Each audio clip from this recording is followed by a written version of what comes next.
À la base, quand on devient pompier, c'est pour éteindre des incendies et sauver des gens, pas mettre le feu et tuer des gens.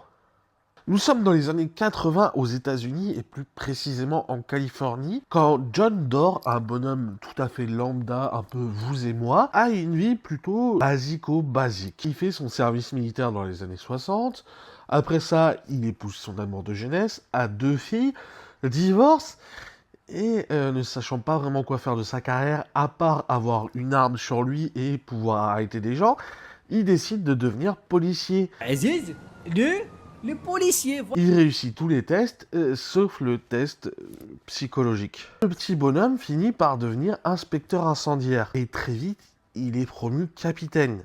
Bon, un capitaine détesté de tous ses coéquipiers, de ses subordonnés et sa hiérarchie. John est doué, mais vraiment très doué. Trop doué pour son métier. Je suis le meilleur. Il a du swag, même s'il est surnommé Inspecteur Clouseau par ses coéquipiers.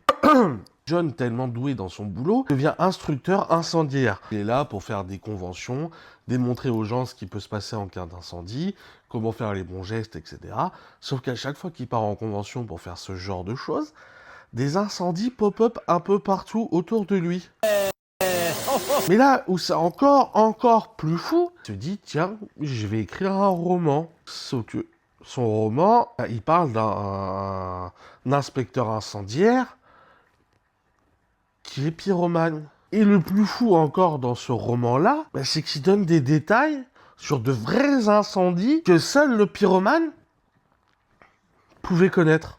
Ouais, en gros, vous l'avez compris, il s'est fait serrer en partie à cause de son roman. Entre 74 et 91, au moment où il s'est fait arrêter, il a déclenché environ 2000 incendies. Ce qui fait de lui le pyromane le plus lucratif des États-Unis.